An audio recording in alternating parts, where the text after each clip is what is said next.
é quando entra em cena esse personagem aqui, Evaristo de Macedo, que estampou a capa da Corner número 6. Aliás, programa. Sim. Escanteio número 6, coincidindo aqui a pauta com a Corner número 6 também, que tem o Evaristo de Macedo na capa. E o Evaristo vai jogar com Puskás no Real Madrid, depois de ter jogado no Barcelona com os outros húngaros, que jogavam no Roma também, o Cibor e o Kocsis. E o Evaristo também joga com outro húngaro que não jogou nessa seleção, que era o Kubala. Kubala era um húngaro de origem, mas ele foge do regime soviético, do regime comunista, muito cedo, não chega... Ele é da mesma geração do Puskás, do Kocsis, do Cibor.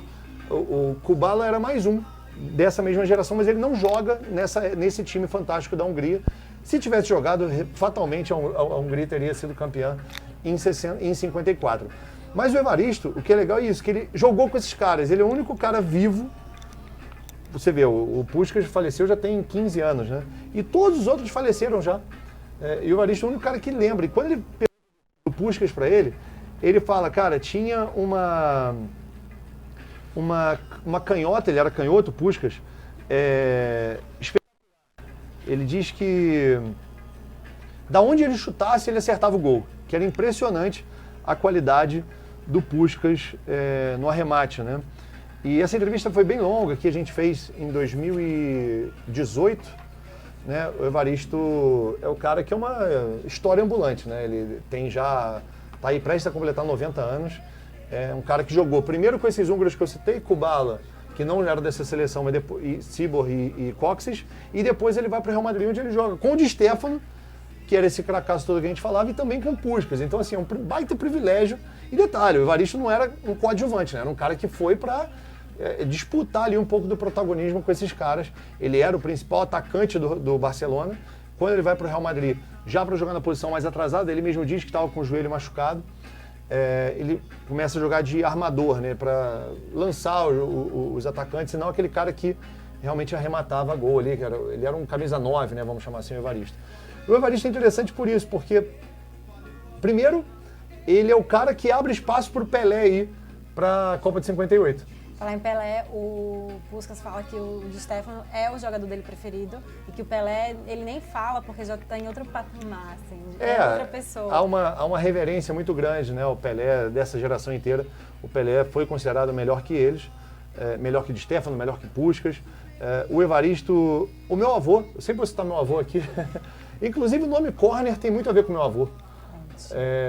Corner é a forma como se chamava escanteio antigamente, né? Na época que chamava meio de campo era o center half, que meu avô falava center half. E tinha o back, que era o zagueiro, back, né? O zagueiro que chama a gente zagueiro central, quarto zagueiro, na época era o back. E então essa nomenclatura corner, né, daqui da nossa empresa, vamos chamar assim, da firma, ela tem muito a ver com isso. E meu pai também falava muito corner. E por ser um nome internacional, acho que é um nome que transmitia também essa questão de ser bem universalista, eu acabei optando por usar esse nome Corner, que é da época do meu avô. E meu avô era muito fã do Evaristo. Achava o Evaristo um cracaço e os relatos são fantásticos, seja no Brasil, seja na Espanha. O que falam do Evaristo é brincadeira. Agora, tem uma falácia, vou chamar assim, mas aquelas lendas, né, que criam, que o Evaristo teria sido ídolo nos dois clubes, no caso no Barcelona e no Real Madrid, nos dois rivais da Espanha. Isso não é bem verdade. É verdade que ele jogou pelo Real Madrid, mas ele já estava num processo ali de final de carreira. Ele não conseguiu ser protagonista, até por contar com Di Stéfano, com Puskás no elenco. Ele é muito respeitado, sim. Ele teve uma passagem boa, mas não foi uma passagem brilhante como no Barcelona. No Barcelona, ele sim era um ídolo. Ele só não superou o Kubala, que era realmente o melhor do time. Mal comparando, né? Seria o Messi era o Kubala e o Evaristo era o Iniesta. Não nas posições, eu me refiro a protagonismo, né? O Kubala era o cara que fazia muita diferença, mas o Evaristo não ficava tão atrás assim. Era o caso do Messi e do Iniesta. O protagonista era o Messi, claro, mas o Iniesta era ali o co-protagonista quase. Então o Evaristo não chegou a ser ídolo do Real Madrid, isso não é correto afirmar. Mas é um cara que jogou pelos dois times e é respeitado pelos dois Então isso é fantástico do Evaristo. E jogou com esses caras todos que a gente está falando aqui, né? E ele ainda segue vivo, esse nosso histórias, né? Evaristo aí contando essas histórias que ninguém mais pode contar que tenha vivido, né? Mas sim que leu e tal.